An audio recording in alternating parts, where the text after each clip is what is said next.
Boa tarde a todos, que o Senhor Jesus nos abençoe, nos guarde na sua misericórdia, nos dê muita força e esperança nessa fase difícil, mas passageira que estamos experimentando. Sendo o nosso tema da tarde livre, nós escolhemos comentar sobre um capítulo do livro Boa Nova, né? Psicografia, né? Boa Nova, psicografia do Francisco Cândido Xavier e ditado pelo espírito Humberto de Campos. E seria interessante nós fazermos uma pequena introdução sobre o espírito Humberto de Campos, que editou esse livro. Como todos sabem, né, Humberto de Campos foi um famoso literato brasileiro, membro da Academia Brasileira de Letras, escritor, crítico literário, muito respeitado na sua época. E era cético. E desencarnou em 1934, dezembro de 1934. Em 1936, em março, ele ditou o primeiro livro de Chico Xavier, para Chico Xavier, com o nome dele, dando o nome dele Humberto de Campos. E, como Humberto de Campos, ele ditou alguns livros para o Chico, dentre eles os mais famosos, que são esse, Boa Nova e Brasil, Coração do Mundo, Pátria do Evangelho, né? Ainda com o nome, dando o nome verdadeiro dele. Mas, em 1944, a família do Humberto de Campos entrou com um processo contra o Chico, exigindo direitos autorais, já que a obra era do Humberto de Campos, então que a família tinha direito aos direitos autorais. Mas o Chico, a família perdeu a causa, o juiz reconheceu que era uma obra mediúnica e, como tal, não eram devidos direitos autorais. E os direitos todos, né, todo o lucro das vendas de todos os livros que Chico psicografou, nós sabemos que foram revertidos para obras de caridade, né? Bom, mas então, esse livro, Boa Nova, Humberto de Campos ainda ditou sob o nome dele. E é muito bonito, nós sempre... as obras espíritas são assim, né? São sempre uma surpresa renovada. A gente lê, depois relê algum tempo depois e descobre maravilhas que a gente não havia notado. Então, o que me emocionou, em primeiro lugar, foi a introdução do próprio espírito Humberto de Campos, porque ele diz o seguinte, que ele nesse livro ele está trazendo relatos de ensinamentos de Jesus na intimidade com os apóstolos, nas reuniões na casa de Simão Pedro. E diz ele, né, que ele, os que o conheceram como escritor encarnado podem estranhar que ele agora se dedique, né, a falar de Jesus e dos seus ensinamentos, mas aí ele diz aqui: meu problema atual não é o de escrever para agradar, mas o de escrever com proveito. E aí ele completa que existem escolas numerosas na espiritualidade para os espíritos desencarnados. E ele diz: e eu, que sou agora um discípulo humilde desses educandários de Jesus, reconheci que os planos espirituais têm também o seu folclore, os seus heróis anônimos daqui da Terra, né? E cujos feitos são contados nessas escolas da espiritualidade. Então, que esses fatos que ele traz aqui no livro Boa Nova foram fatos que ele aprendeu, né? Nesse curso no mundo espiritual. Ele diz que são dos milhares de episódios desse folclore do céu, consegui reunir 30, né? E aí ele faz uma profissão de fé muito comovente. Ele diz: hoje não mais cogito de crer, porque sei. E aquele mestre de Nazaré polariza igualmente as minhas esperanças. Lembro-me de que um dia, palestrando com alguns amigos protestantes, notei que classificavam a Jesus como rocha dos séculos. Sorri e passei, como os pretensos espíritos fortes de nossa época aí no mundo. Hoje, porém, já não posso sorrir nem passar. Ele diz que ele reconhece que Jesus realmente é a rocha que agora o sustenta. E aí ele vai terminando assim: eu tenho a alegria do Evangelho, porque reconheço que o seu amor não me desampara. Confiado nessa proteção amiga e generosa, meu espírito trabalha e descansa. E conclui assim: agora, para consolidar a estranheza dos que me leem com sabor de crítica, tão ao gosto do nosso tempo, justificando a substância real das narrativas desse livro. As narrativas desse livro são reais, são fatos que aconteceram.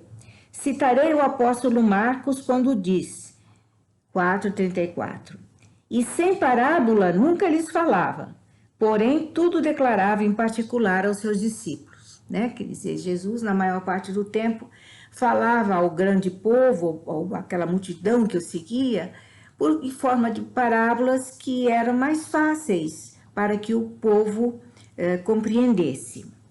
E o apóstolo João, quando afirma, 21:25, há, porém, ainda muitas outras coisas que Jesus fez, e que se cada uma de per si fosse escrita, cuido que nem ainda o mundo todo poderia conter os livros que se escrevessem.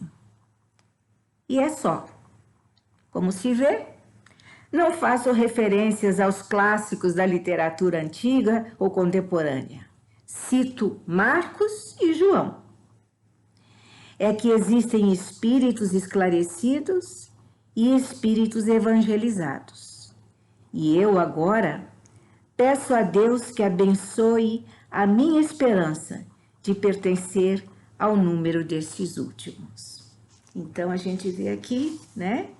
O grande intelectual, cético do seu tempo, quando encarnado, fazendo uma profissão de fé, de amor a Jesus, de aceitação do seu evangelho e um testemunho de humildade comovente que merece todo o nosso respeito e carinho. Então, feito esse preâmbulo, né, nós escolhemos o capítulo 5 do livro Boa Nova, que se chama Os Discípulos. E aí, neste capítulo, então, o escritor descreve que Jesus, que já havia chamado seus 12 primeiros seguidores, chamado um a um, né? Ali, às margens do Mar da Galileia, porque a maioria deles era de pescadores, e aí ele diz que eram eles os homens mais humildes e simples do lago de Genezaré, também chamado Mar da Galileia, né? E a maioria deles era de pescadores, porque o Mar da Galileia era extremamente piscoso, era farto e atraía, né, muitos pescadores que viviam da pesca naquela região. E então ele diz, né, que a maior parte deles, 10 deles eram pescadores, e deles só Levi, que era cobrador de impostos para Herodes, e Judas, que era da localidade de Iscariotes, que se consagrava ao pequeno comércio em Cafarnaum, onde vendia peixes e quinquilharias. Os outros 10 dedicavam-se à pesca. No começo, esse pequeno grupo teve uma certa dificuldade de adaptação, eles não compreenderam bem o que significaria aquele reino que Jesus estava prometendo, né? Às vezes discutiam quem é que sabia mais o evangelho, quem é que seria mais importante no reino, mas Jesus, com a paciência que se tem com as crianças, né, as crianças espirituais que somos todos nós, ia esclarecendo a todos eles. E, finalmente, chegou Jesus, achou que já era hora, né, quer dizer, uma vez arrebanhados aqueles 12 companheiros, ele decidiu que já era hora de começar o seu trabalho de difusão da Boa Nova. E então, diz aqui o narrador, de conformidade com a narrativa de Mateus, as recomendações iniciais do Messias aclaravam as normas de ação que os discípulos deviam seguir para as realizações que lhes competiam concretizar. Isso porque antes o mestre reuniu os 12 na casa de Simão Pedro e lhes ministrou as primeiras instruções referentes ao apostolado. Naquela conversa simples, clara, amiga de Jesus com seus 12 apóstolos, seus 12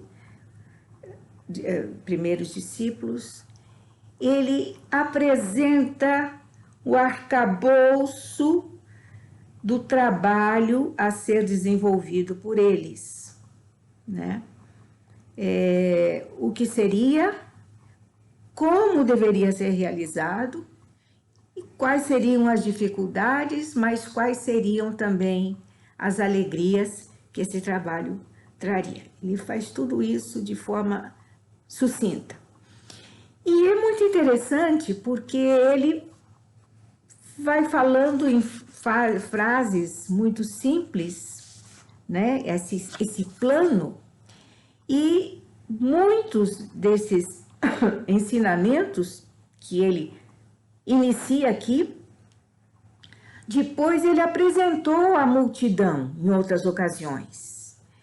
Ele desenvolveu para o povo, através de parábolas, de ensinamentos, no Sermão do Monte, quer dizer, aqui era o resumo, né? E depois, durante a sua pregação, ele foi, então, sempre desenvolvendo esses primeiros princípios que ele apresentou aqui. Aí ele começa assim: Amados, entrou Jesus a dizer-lhes com mansidão extrema: não tomareis o caminho largo por onde anda toda a gente, levada pelos interesses fáceis e inferiores. Buscareis a estrada escabrosa e estreita dos sacrifícios pelo bem de todos.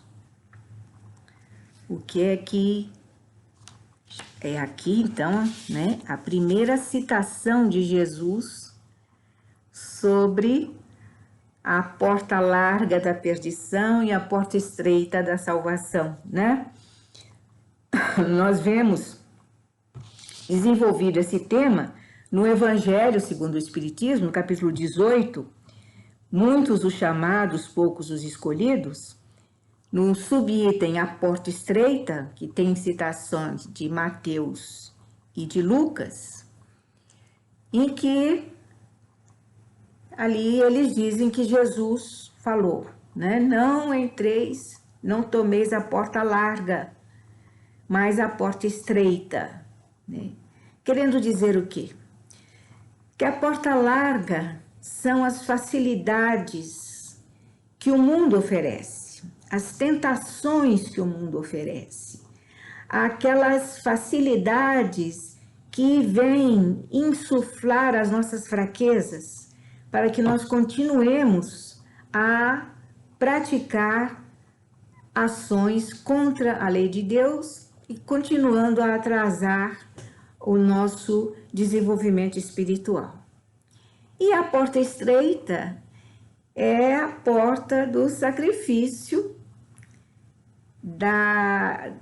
das nossas paixões, não é? É o jejum dos nossos maus hábitos, são as opções difíceis, porque o mundo não aceita bem aqueles que fazem as opções pelos ensinamentos de Jesus, né? E então, quem opta por seguir Jesus realmente encontra muitos obstáculos, uma porta bem estreitinha para passar, né? Numa porta estreita, a gente imagina, né, que a pessoa tenha que estar bem magrinha, né? Então, a porta estreita é aquela por onde passam aqueles que deixaram as gorduras das suas paixões e conseguem atravessar essa porta. Então, Jesus começa fazendo essa primeira advertência aos apóstolos. Em seguida, ele diz o seguinte: também não penetrareis nos centros de discussões estéreis, à moda dos samaritanos, nos das contendas que nada aproveitam as edificações do verdadeiro reino nos corações com sincero esforço.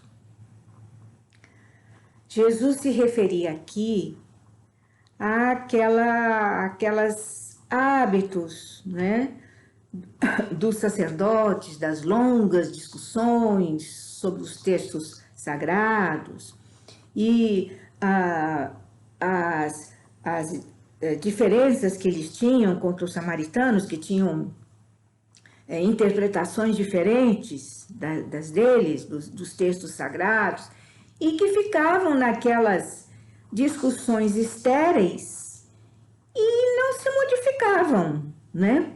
Não se modificavam, eles não eram melhores por isso, né? Não se tornavam, os seus espíritos não evoluíam só com discussões estéreis. Jesus chama aqui a atenção para que que eles não procurassem esses espíritos, os poderosos da época, né? Cheios de empáfia, cheios de orgulho, e que não estavam interessados em ouvir os ensinamentos que eles deveriam levar. Esse tema aqui também está no capítulo 7 do Evangelho segundo o Espiritismo. Em bem-aventurados os pobres de espíritos, pois que deles é o reino dos céus. Essa citação de Jesus já foi interpretada com malícia, né? Querendo dizer que esses pobres espíritos são tolos, que não raciocinam e que por isso aceitam os ensinamentos de Jesus. Quando, na verdade, o que Jesus queria dizer era que eles procurassem, né, os que tinham simplicidade de coração e humildade de espírito, que não achavam que sabiam tudo, que estavam sequiosos de informações, de consolo, de crescimento. Então, é por isso que Jesus também faz a advertência aqui. Não entrem nessa armadilha de discussões estéreis. Vocês têm que procurar aqueles que querem ouvir vocês, né? Ele, inclusive, tem, depois, né, no Evangelho também tem aqui a narrativa, né, que Jesus falava, quem tem ouvidos de ouvir, que ouça, né? Então, também Jesus aconselha eles, os apóstolos, a terem esta atitude. E qual é o público que Jesus aconselha que eles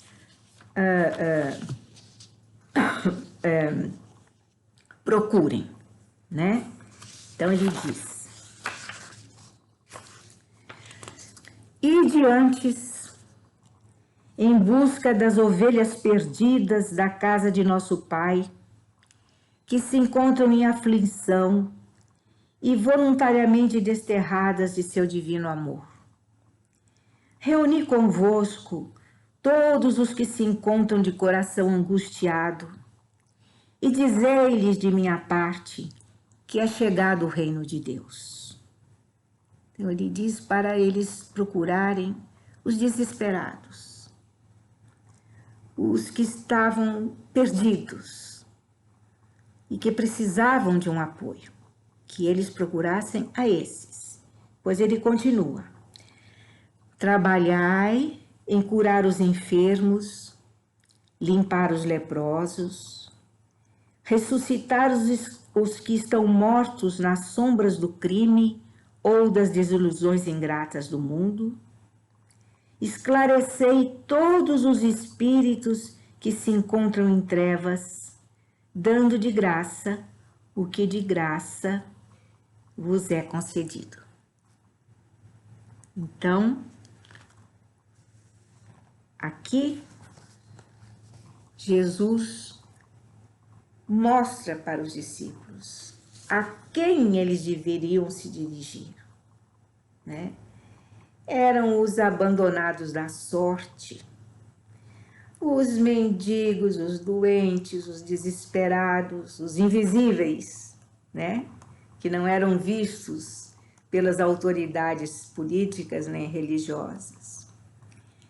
Aqueles que precisavam de consolo, que precisavam de ajuda, os doentes do corpo, mas também os doentes do espírito, aqueles que estavam em erro, cometendo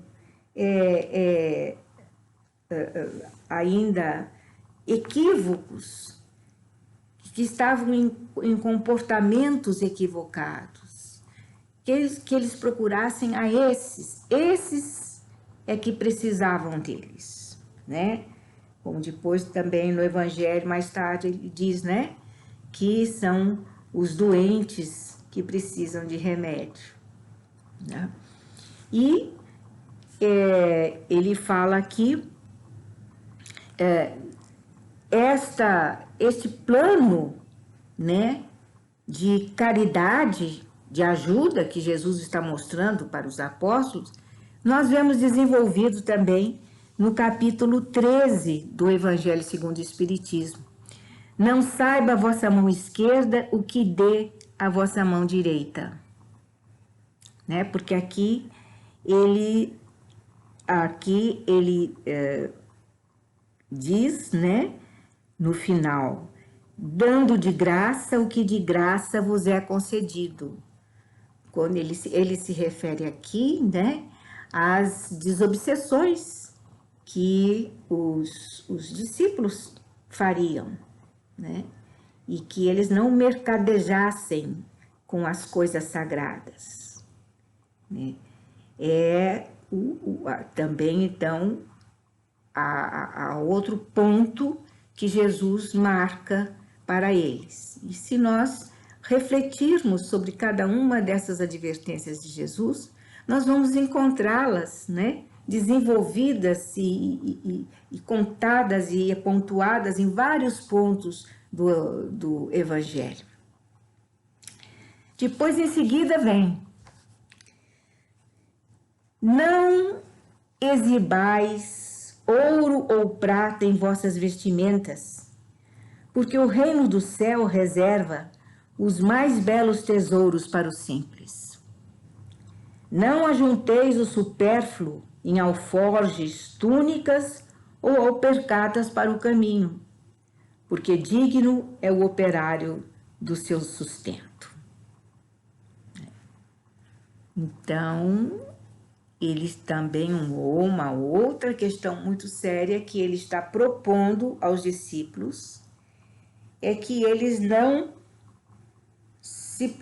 se desprendessem dos valores materiais, que eles não se preocupassem, não se impressionassem com a riqueza que os poderosos exibissem, que eles ficassem só focados na missão que eles tinham de ajudar o povo, de ajudar os necessitados, né?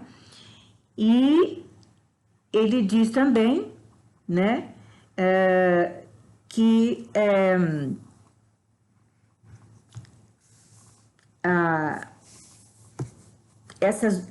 os discípulos não ajuntassem o supérfluo, né?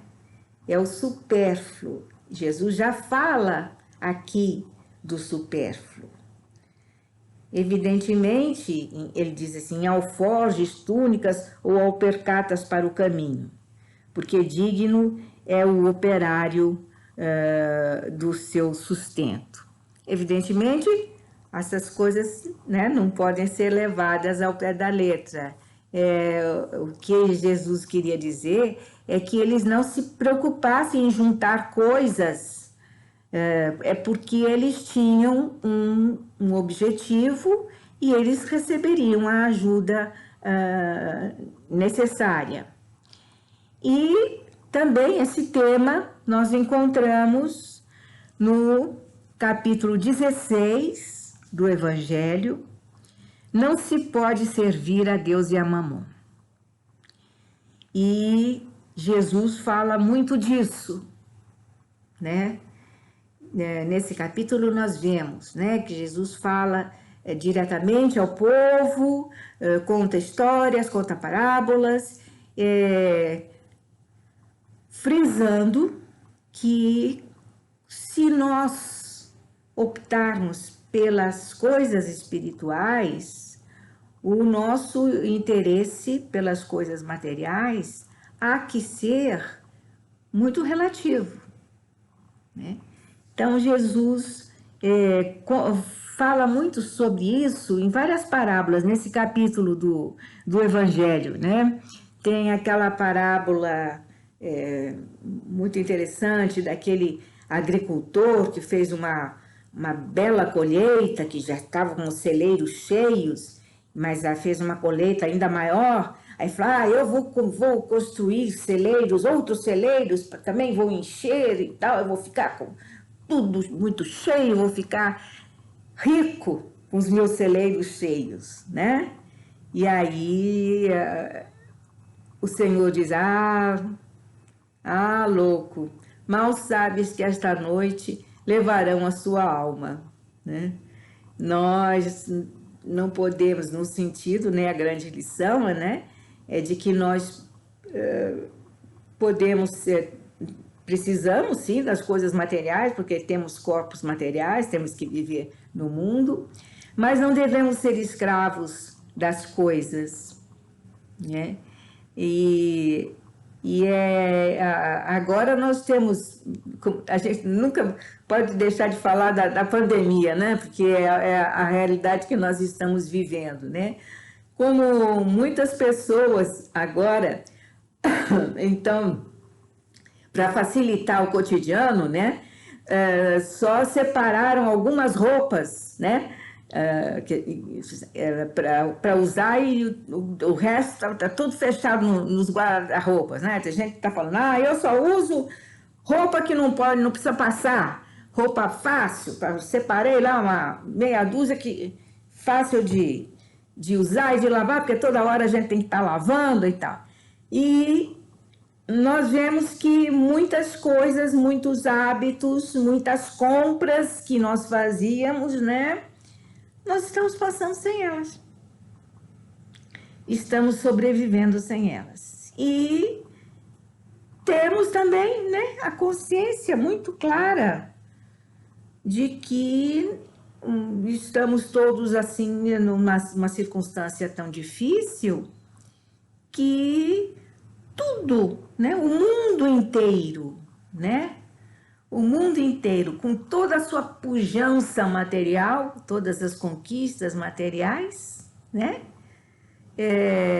Está, de repente, ficou ameaçado por um vírusinho que pode causar um grande estrago.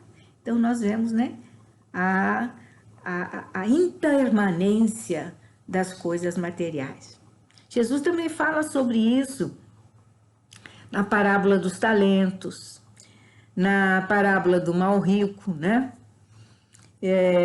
E há também uma narrativa nesse capítulo do Evangelho de Jesus na casa de Zaqueu, né? Zaqueu era um cobrador de impostos, que era baixinho, e quando soube que Jesus ia passar perto da localidade em que ele morava, ele subiu num sicômoro e ali do sicômoro dava para ele ver bem Jesus, né? E eu sempre me lembro de uma narrativa muito bonita de Raul Teixeira sobre essa passagem de Jesus com Zaqueu, em que ele olha para Zaqueu estava no galho, o galho do sicômoro é baixo, e Zaqueu, então, pode ver Jesus de perto, porque estava em cima do galho. E Zaqueu vê, então, aquela figura maravilhosa, numa túnica branca tecida por sua mãe, Maria. E Zaqueu olha nos olhos de Jesus e perde-se no olhar de Jesus. E Jesus fala para ele, Zaqueu, desce da árvore, que hoje eu vou jantar na sua casa. Né? Todos se admiram, porque Zaqueu era cobrador de impostos, então era considerado pessoa de má vida. Jesus vai, e Zaqueu o aceita com o maior carinho e diz a ele que ia distribuir dinheiro aos pobres e que se ele tivesse prejudicado alguém, que ele pagaria muito mais ressarciria esta pessoa com o quádruplo do que ele havia prejudicado. Então esse é o grande ensinamento também, de que nós precisamos viver na Terra com comedimento e usando as coisas materiais dentro das nossas realidades verdadeiras e darmos, então, prioridade às coisas espirituais. Depois vem uma parte muito interessante. Em qualquer cidade ou aldeia onde entrardes, buscai saber quem deseja aí os bens do céu, com sinceridade e devotamento a Deus, e reparti as bênçãos do Evangelho com os que sejam dignos, até que vos retireis. Então diz aí, você procure aquele que esteja realmente interessado. Porque se não estiver interessado, não está.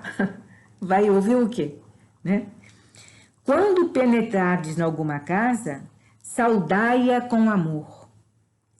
Se essa casa merecer as bênçãos de vossa dedicação, desça sobre ela a vossa paz. Se, porém, não for digna, torne essa mesma paz aos vossos corações. Se ninguém vos receber, nem desejar ouvir as vossas instruções, retirai-vos, sacudindo o pó de vossos pés, isto é, sem conservardes nenhum rancor e sem vos contaminardes da alheia iniquidade.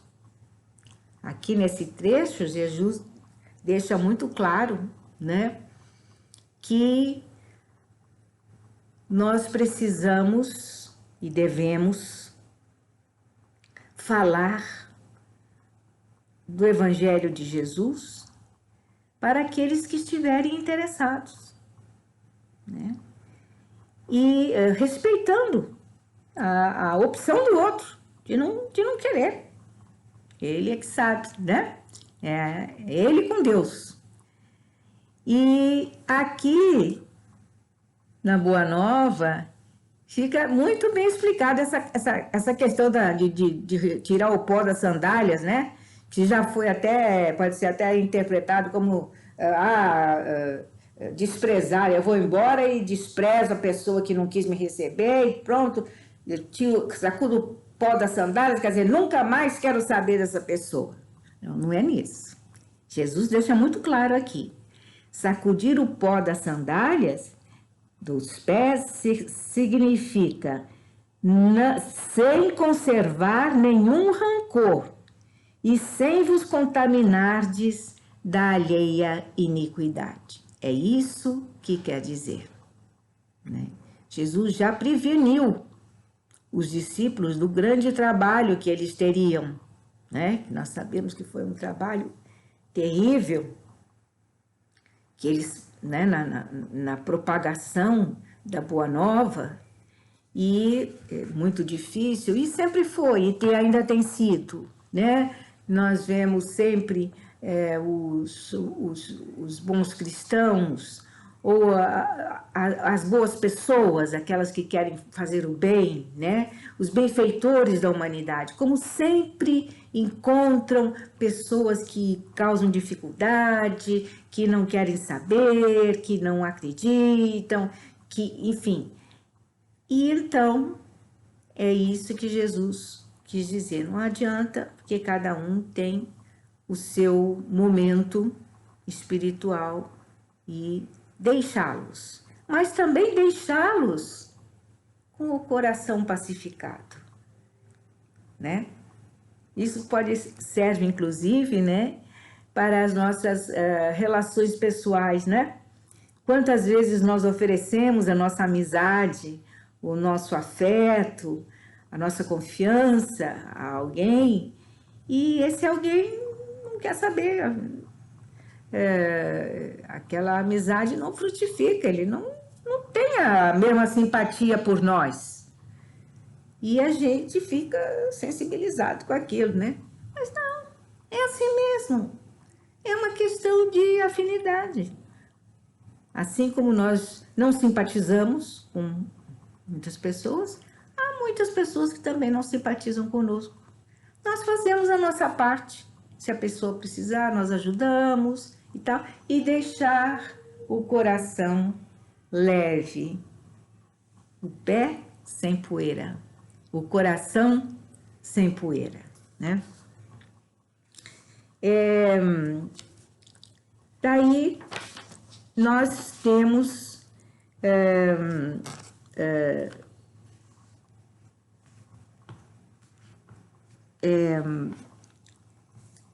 em seguida,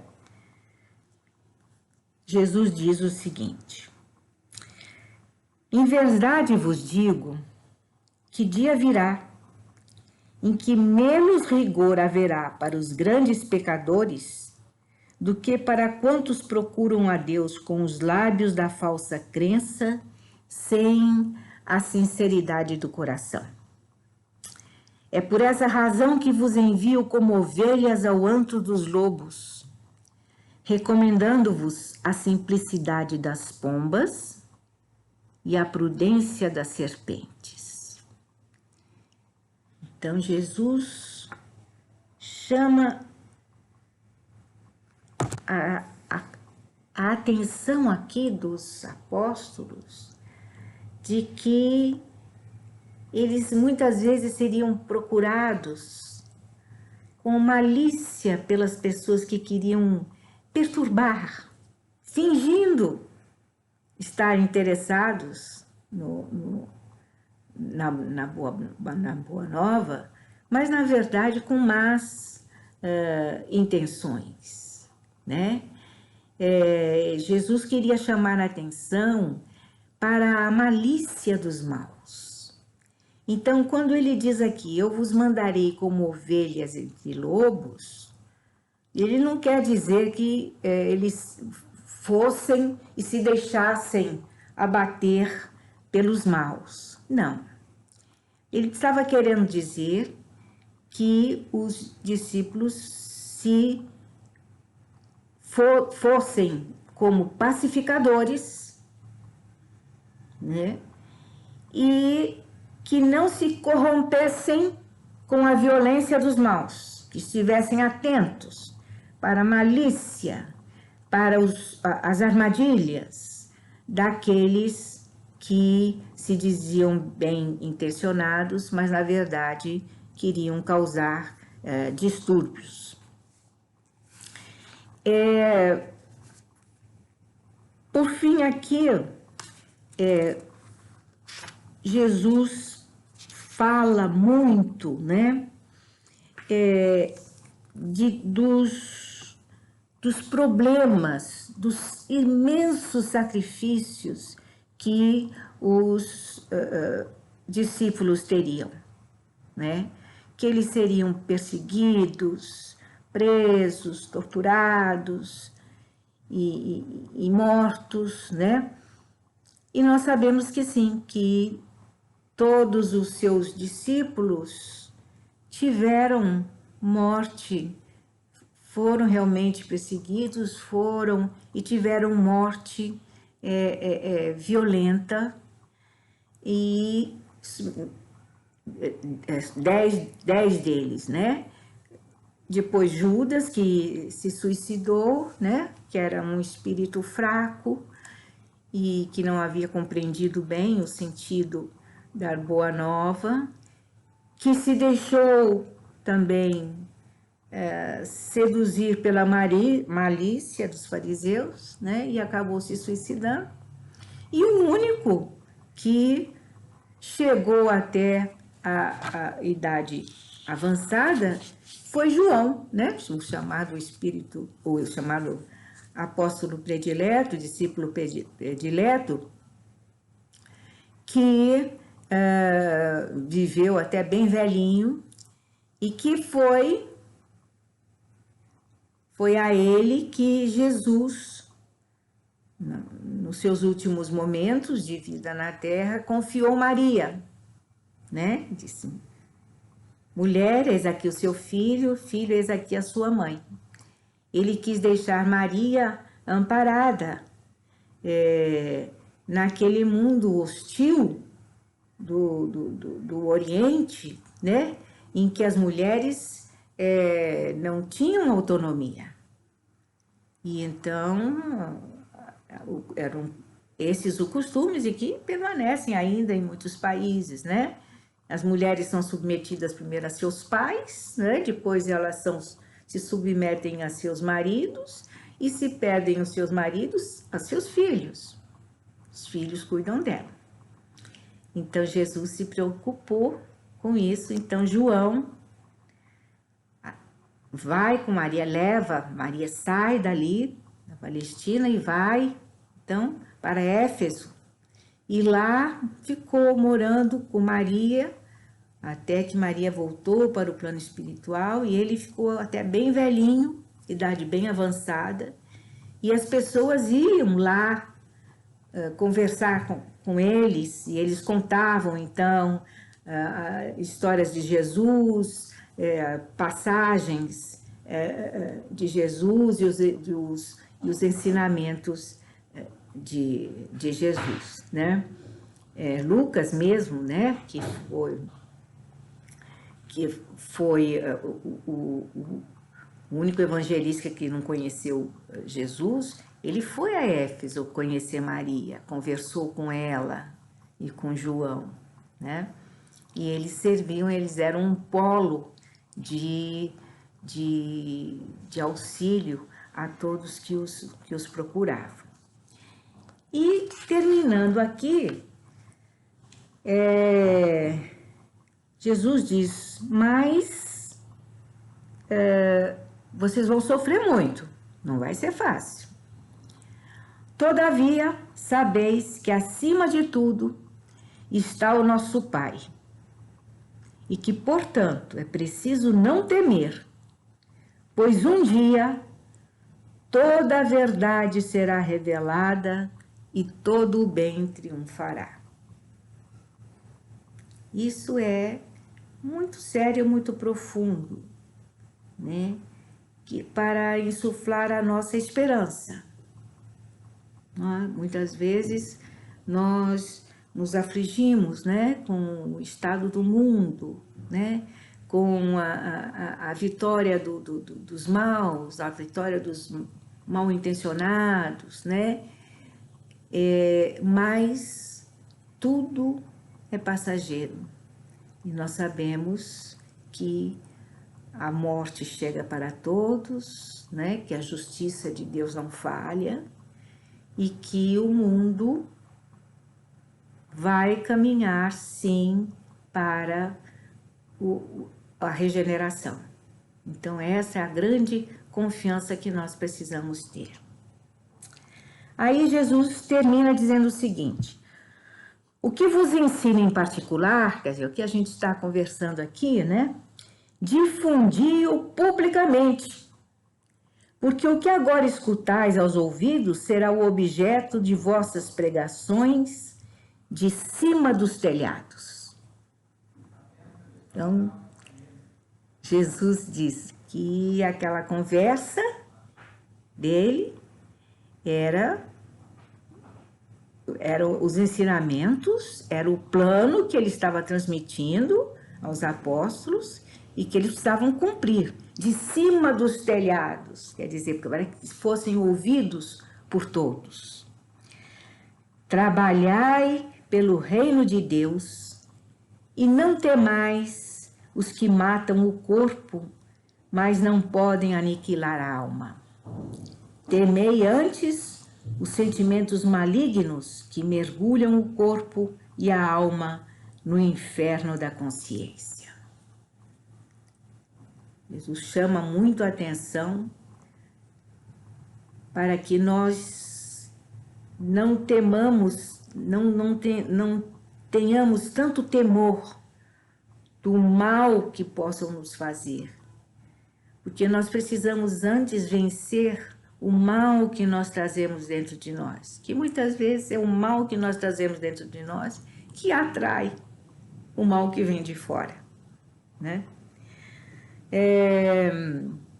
E aqui ele termina dizendo: empregai-vos no amor do Evangelho, e qualquer de vós que me confessar diante dos homens, eu o confessarei igualmente diante de meu Pai que está nos céus, né? Depois ele fala isso, né?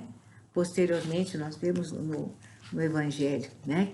Sobre a fidelidade que nós devemos ter aos seus ensinamentos. E então, e aí todos eles, né, ficaram muito impressionados com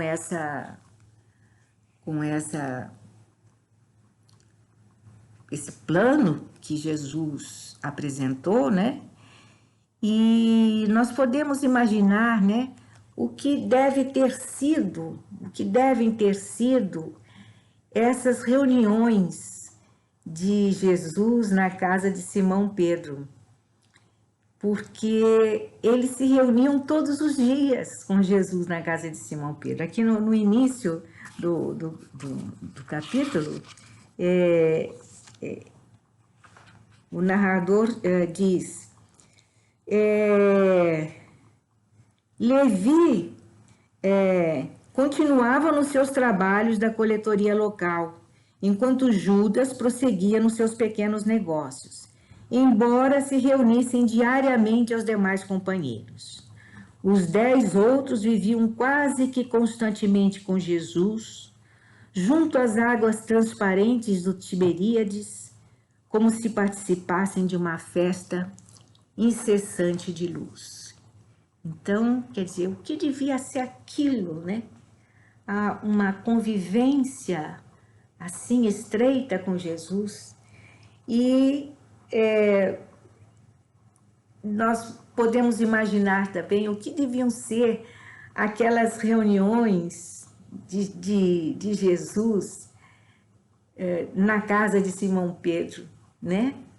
Uma casa simples, né? Vamos dar aqui asas à imaginação. Nós temos imaginação, muita imaginação para pensar em coisas ruins, temer calamidades e lembrar de coisas, de fatos desagradáveis. E pouco usamos a nossa imaginação para as coisas bonitas, né? Mas vamos ficar com a imaginação, a imagem, né, de Jesus na sala de Simão Pedro. Vamos imaginar, né? Aquela casa modesta, como devia ser a sala de Simão Pedro, né? Uma mesa tosca, né? Uns bancos também, rústicos, uns utensílios de barro, as candeias também de barro para iluminar, né? Uns pães, a bilha de água, talvez um pouco de leite de cabra, né? Eles tomavam leite. E eles chegavam, né? Se sentavam ali ao redor daquela mesa e na cabeceira estava Jesus. E eles levavam as suas dúvidas, as suas perguntas para Jesus, que respondia, que esclarecia, e eles se sentiam reconfortados. E imaginemos a luz que não devia haver naquela sala e naquela casa, que devia se expandir pelo povoado todo, por toda aquela localidade, né? A casa de Pedro devia resplandecer pela presença de Jesus. E então, pensando nisso, né, nós podemos também convidar Jesus para vir à nossa casa. Ele prometeu que sempre que nós nos reuníssemos em seu nome, que ele estaria conosco, né? E ele sempre responde às nossas preces, mandando os seus enviados. Daí os espíritos nos recomendarem, né? Que mantenhamos um bom ambiente na nossa casa, façamos o evangelho no lar e procuremos manter o tempo todo um ambiente purificado, clarificado, né? Um ambiente simples, né? Que nós possamos deixar os nossos corações simples e acessíveis, né? Para poder sermos dignos da visita de Jesus. Que Ele possa vir até nós, nos consolar, nos ensinar, nos lembrar das suas das suas pregações, né? Que nós podemos lembrar através das obras, né? Do Evangelho que ele nos deixou. E nós, espíritas, então, que temos tão vasta literatura que nos lembra e relembra e esclarece os ensinamentos de Jesus. E então, que nós possamos fazer um esforço para transformar as nossas casas, né, em casas iluminadas, como a sala simples de Simão Pedro. Que o Senhor Jesus nos abençoe, nos ampare, nos aconchegue ao seu coração misericordioso e que nós todos fiquemos em paz.